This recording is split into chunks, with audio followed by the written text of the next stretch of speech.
Salut, bienvenue dans Jeu de Puissance. On va parler bien sûr du classement et de cette course au playoff. Mais avant cela, on va comme d'habitude regarder les 3 meilleurs joueurs de la semaine dernière. Et on commence par la 3e étoile de la semaine dernière. Et c'est un gardien, le gardien de l'Avalanche du Colorado, celui qui remplace Philippe Grubauer, Pavel Francouz. 3 victoires lors de ces 3 matchs. Les 7 derniers matchs qu'il a joués, il a marqué toujours au moins un point, 6 victoires et une seule défaite, et c'était après le temps réglementaire, donc un point pour l'Avalanche du Colorado. On passe à la 2e étoile, et la 2e étoile, c'est un joueur des Predators de Nashville, Ryan Ellis, un des meilleurs défenseurs de cette équipe, qui avait été blessé et qui est revenu au jeu, et ça a beaucoup aidé les Predators. 3 matchs, il a marqué 1 but et 6 passes décisives, 7 points pour lui la semaine dernière. Et le meilleur joueur pour la NHL de la semaine dernière, c'est Kevin Fiala du Wild du Minnesota. 4 matchs, 9 points, 4 buts et 5 passes décisives. Il a 49 points en 60 matchs et c'est le meilleur de son équipe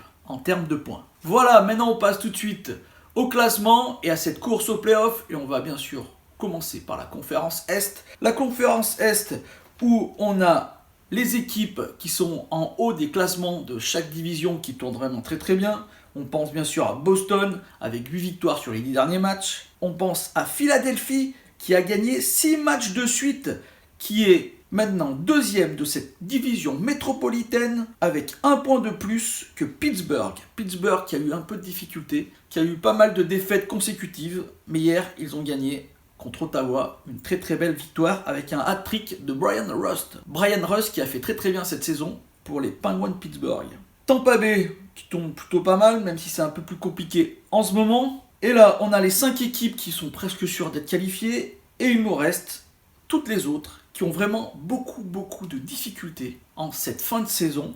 Pourtant, ils se battent pour des places en play-off. Toronto, qui est 3e de la division Atlantique, a vraiment beaucoup de chance que la Floride, qui est juste derrière, et qui est l'équipe qui peut la détrôner de cette place de 3e directement qualificative. La Floride a vraiment beaucoup de difficultés, seulement 3 victoires lors des 10 derniers matchs. Ils sont à 5 points de Toronto, mais ils ont un match en moins. Donc s'ils gagnent ce match, ce qui est obligatoire, ils n'auront que 3 points, et 3 points c'est jouable. Ensuite, on a toutes ces équipes de la division métropolitaine, qui elles se battent donc pour cette wildcard, parce que ça me paraît compliqué d'aller chercher Pittsburgh. On a les Islanders, les Blue Jackets de Columbus, les Hurricanes de la Caroline et même les New York Rangers qui se battent donc pour ces 2 places de wildcard. Ils se tiennent en 4 points, 78 points pour les Islanders et 74 pour les Rangers. Malheureusement, ils sont tous dans des séries assez négatives. Les Islanders n'ont gagné que 2 matchs lors des 10 derniers. Ils ont encore perdu cette nuit contre les Canadiens de Montréal, c'est pour vous dire. Les Blue Jackets, 2 victoires seulement lors des 10 derniers matchs aussi. La Caroline, 4 matchs gagnés lors des 10 derniers.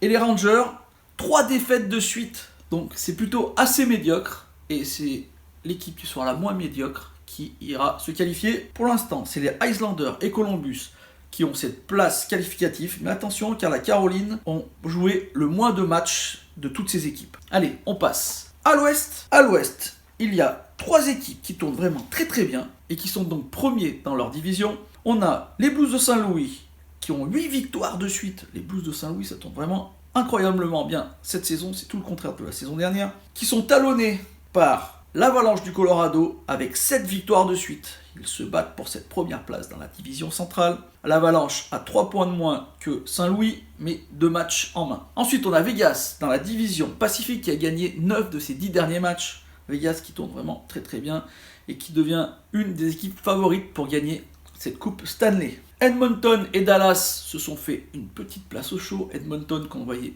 pas là obligatoirement, mais grâce à un Draisaitl qui tourne vraiment très fort et un McDavid qui lui aussi est très en forme, ça a l'air de tourner vraiment très très bien. Une série de 3 victoires de suite. Et ensuite, on a 6 clubs qui vont se battre donc pour une place en play-off, avec seulement 3 points d'écart entre ces 6 clubs. Les Flames de Calgary, les Canucks de Vancouver, les Jets de Winnipeg, le Wild du Minnesota, Nashville, les Predators et les Coyotes de l'Arizona. On va dire que dans ces 7 équipes, l'équipe la plus en forme, c'est le Wild du Minnesota, qui ont fait un peu les montagnes russes cette saison, mais avec 6 victoires sur leurs 10 derniers matchs, c'est cette équipe qui est la plus en forme. Nashville, qui avait bien repris un bon rythme, en est à 3 défaites de suite, comme Vancouver, 3 défaites de suite. Attention Vancouver, qui a fait une belle saison jusqu'à maintenant. Ça serait dommage de gaspiller cette belle saison et de rater les playoffs pour quelques points. L'Arizona, ça me paraît un peu dur pour eux, malheureusement. J'aimais bien cette petite équipe des Coyotes de l'Arizona. Winnipeg est bien placé, mais c'est cette équipe qui a joué le plus de matchs. Donc Winnipeg, ça va être aussi un peu compliqué pour aller chercher une place en playoff. Voilà, j'ai fait le tour de cette course au playoff. J'espère que cette vidéo vous a plu. Si c'est le cas, n'hésitez pas à me faire un petit like, un petit commentaire ou à la partager. Et moi, je vous dis à bientôt pour de nouvelles news de la NHL. Ciao, ciao!